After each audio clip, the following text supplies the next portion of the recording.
What's up, everyone? Sam here from Wall Street Mastermind. I'm back here today with another client interview for you guys. Today, I have Vivian on with us. I'm really excited about this interview because Vivian just finished her junior summer internship recruiting process, but she actually also went through the sophomore summer internship recruiting process before that, and so she's been going at this for a long time and ended up with a phenomenal outcome for both summers. And so I just wanted to get her on here to talk to you guys about her experience, because I know a lot of you are always asking me about the sophomore summer internship recruiting process as well. And so hopefully you guys will get some takeaways today that will help you along your own process as well. And so Vivian, thank you for taking the time to talk to us today. Yeah, of course. If you don't mind, just maybe starting out with a quick introduction of just who you are, like what kind of school do you go to? Just give people a sense of your profile so they can kind of relate to your situation. Yeah, so hi guys, I'm Vivian. I went to a non-target state school.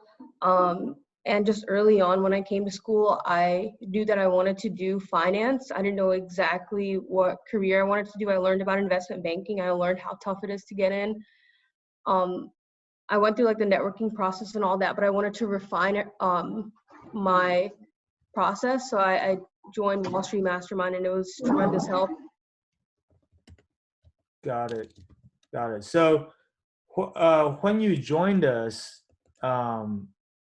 around what time was that? Like it was, I think, because you joined us pretty early on, right? I think you joined at the beginning of sophomore year, or like basically the summer between your freshman and sophomore year, if I'm remembering correctly.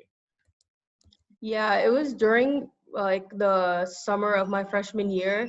I joined, and I felt like that was like a really good spot because that's like when a lot of recruiting was going on. And I think like if you are a sophomore wanting to pursue like go through the recruiting process, that would be like the perfect time for you to join Wall Street Mastermind.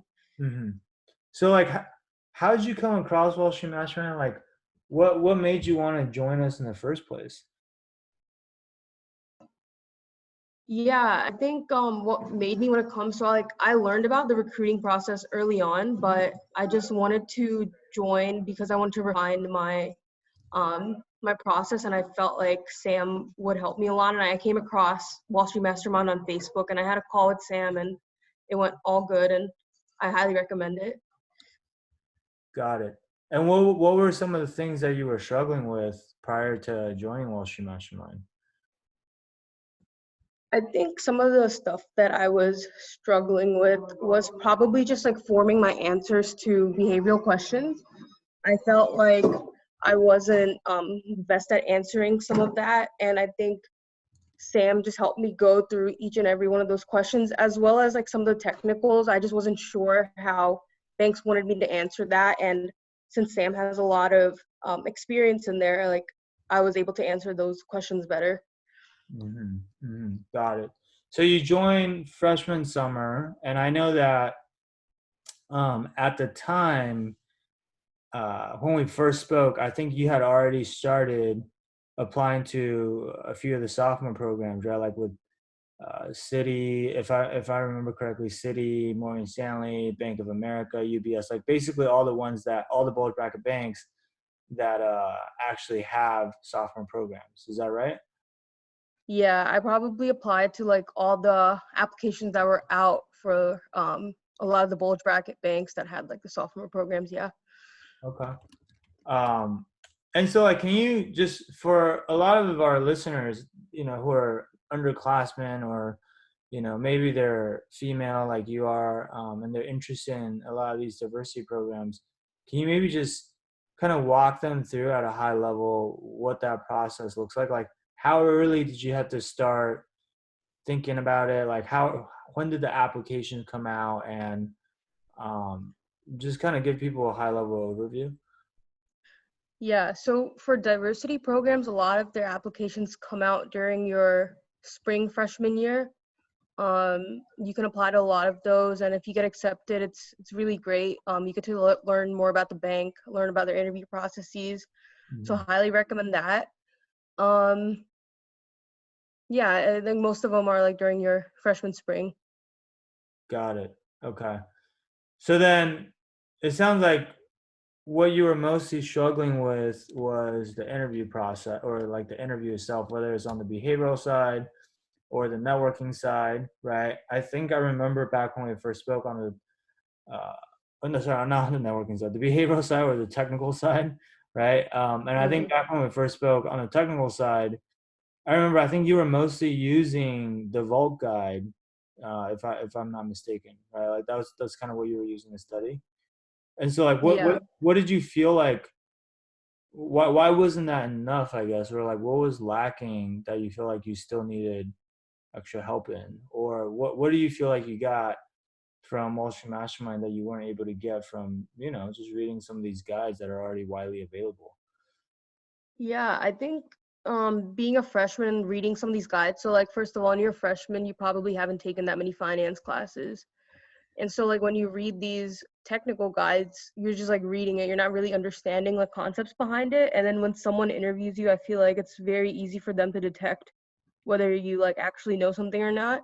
Mm, Um, and I think like with Sam, um, if you don't understand something, he like makes it a lot easier for you to understand, and he tells you exactly like how to answer these types of questions because you don't want to just like for example, if they're like walking through DCF, say exactly what the vault guide says.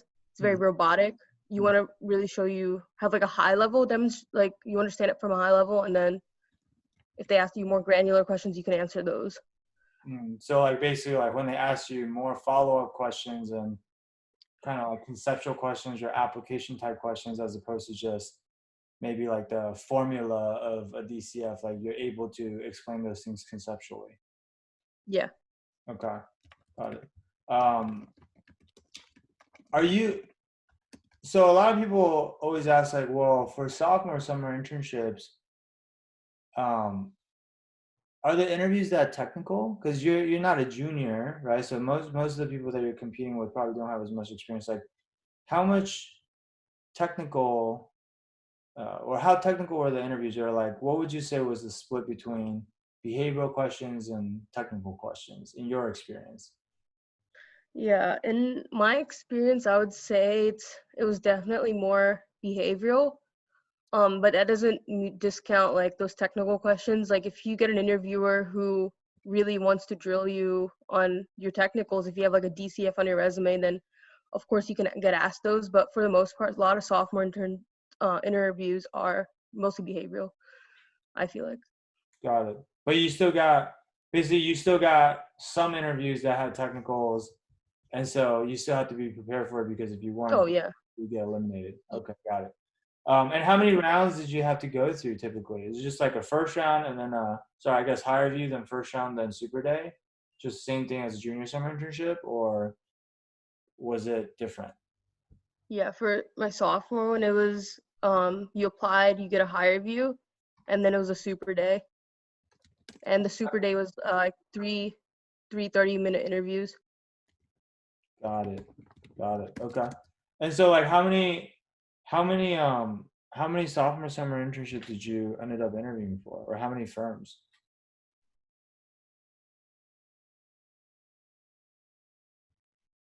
Vivian, are you still there? Uh-oh. Did I lose you? Vivian, can you hear me?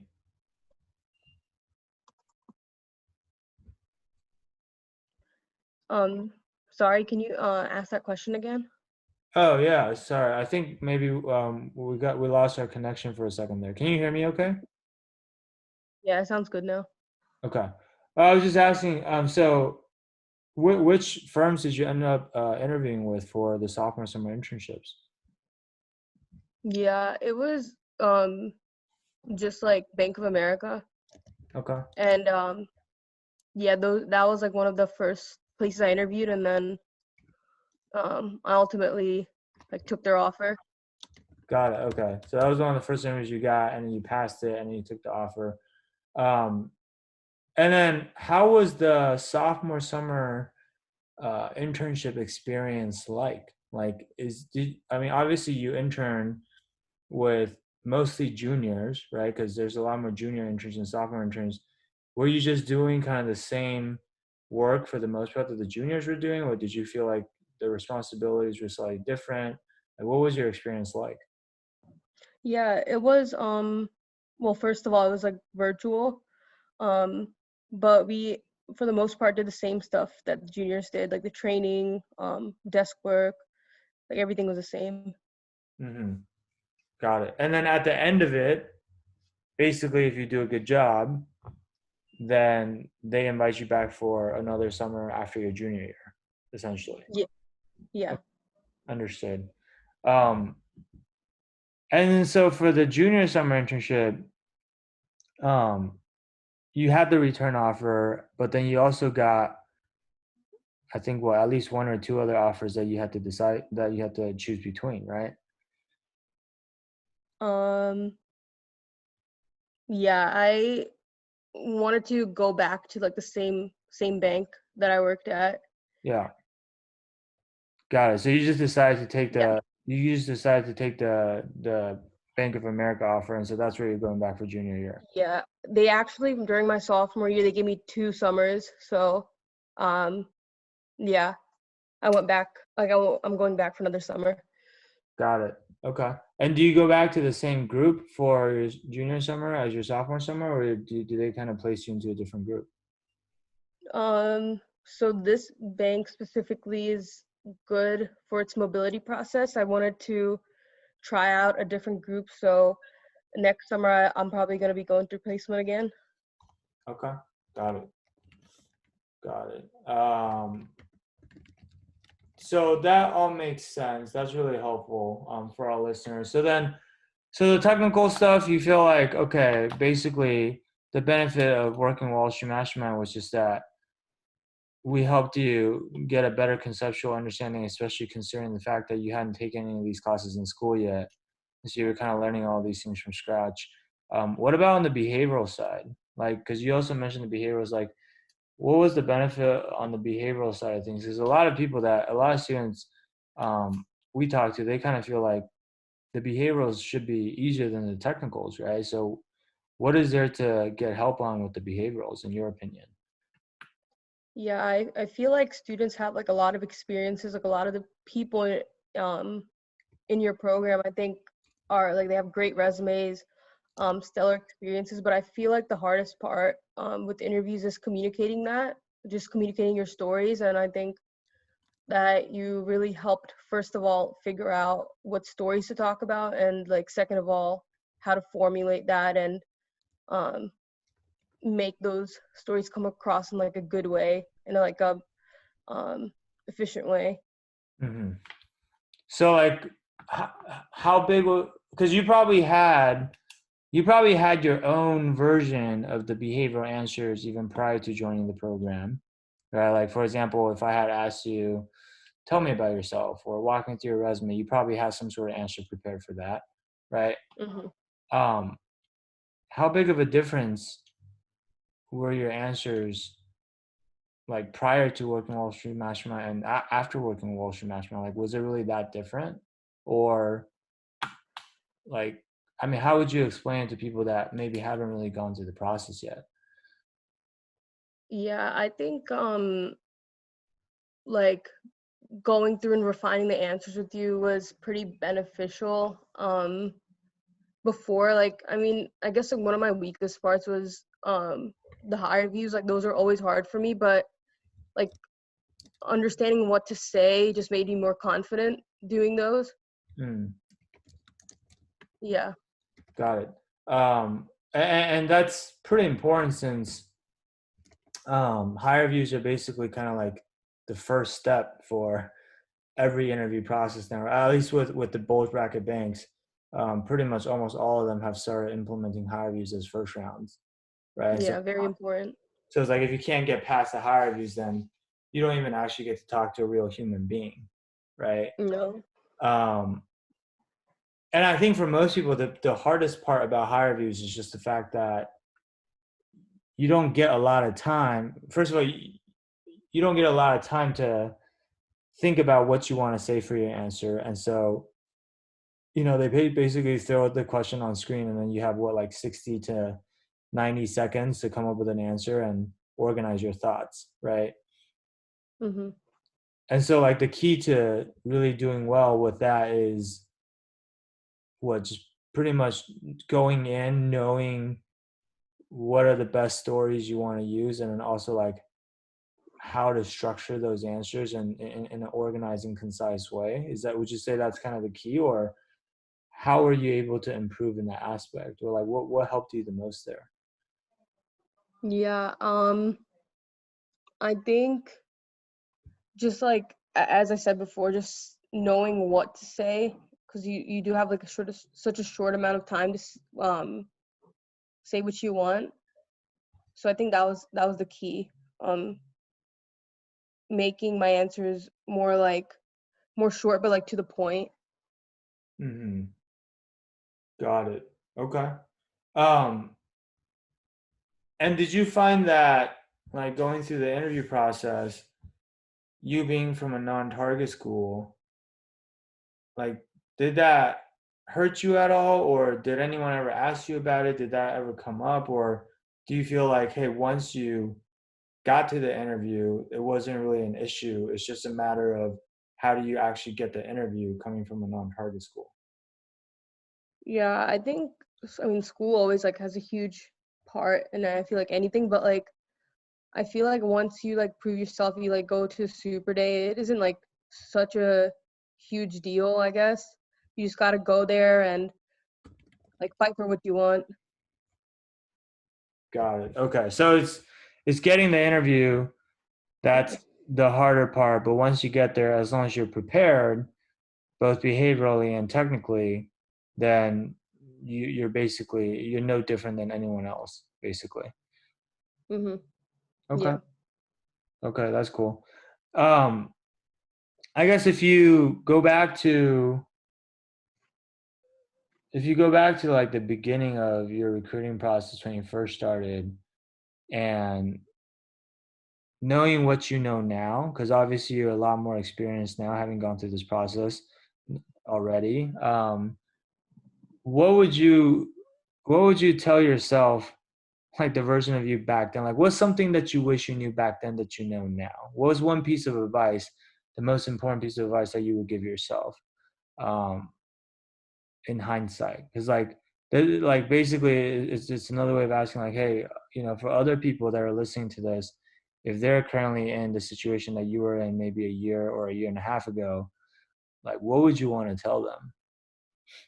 Yeah, I feel like I would say just um be open to like applying to everything first of all, and like secondly,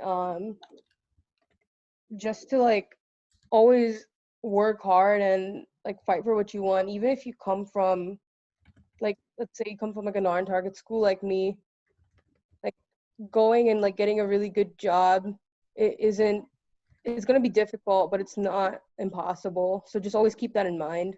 Always fight for what you want. Got it. Yeah, no, absolutely. I mean, I think that's great advice. I think a lot of students have been told by, I don't know, other people on Wall Street Oasis or God knows who, but I mean a lot of non-target school students who have been told that they can't get into investment banking unless they go to Harvard or Wharton or Yale or one of those schools, and in reality, it's just not true, right? I mean, like, certainly, is it harder? Yeah, absolutely. But at the same time, is it impossible? No, as long as you know what you're doing, right? And I think also, even with the firms implementing a lot of these steps like hire views and pi metrics, and a lot of these things are meant to kind of democratize um, how they recruit, and basically allows them to go to a lot more schools than they used to be able to, right? Like that, I feel like this gap between target schools and non-target schools have kind of been gradually closing over time because of some of the new ways that these firms are conducting interviews. Would you agree with that? Yeah, I mean, I feel like it's important for firms to reach out to all these like different schools. Diversity is super important. Um, but like as I said before, even though like there's these new ways of interviewing and stuff like high reviews, I used to be really like terrified of them, but always like take advantage too of like all these new ways that they interview and all that. Just take it step by step.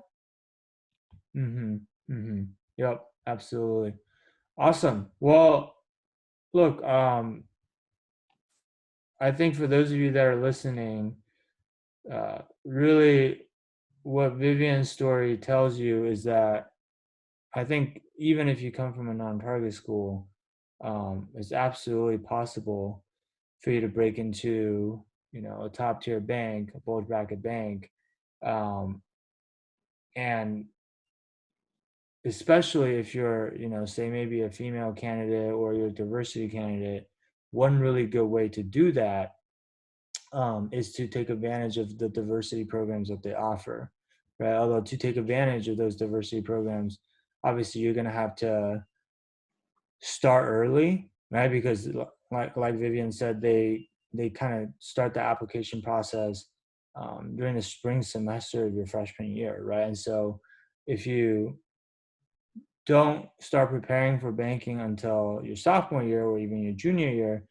typically by then it's too late, right? And then you're missing out on a very, very valuable opportunity. It's almost like to get fast tracked into banking, right? And so if you do well in these programs as a sophomore, you like Vivian said, like she was pretty much guaranteed a return offer for her junior summer internship, right? So that can be a really, really good spot to be in where everyone else is still stressing out about how they're going to get their junior summer internship, and you kind of already have that. And so that job security is obviously a really great thing to have, right? So I think for those of you, like if you are interested in doing something like what Vivian has done, like if you need help with applying for the sophomore summer internships, and maybe it's so early, you're still a freshman, and you just started thinking about banking, you're new to this, or you haven't taken any classes in school yet, and you're not even really sure where to start or how to answer these questions, whether it's technical questions or behavioral questions, then I want to encourage you to reach out to our team and speak to us, tell us more about your situation. We're happy to learn more about it and also talk about your goals and what you're trying to accomplish, and then see if we're a good fit to help you, and if we are and we think we can help you, then obviously we're happy to work with you and try to get you a similar outcome, similar to what Vivian has been able to get. And of course, like sometimes we can't help you because we can't help every single person that talks to us. And so even if that's the case, though, we'll always do our best to just give you advice on what we think we would do if we were in your shoes, right? So if you're interested in doing that, I would encourage you to book a free strategy session with our team. And you can do that by going to www.wallstreetmastermind.com/apply.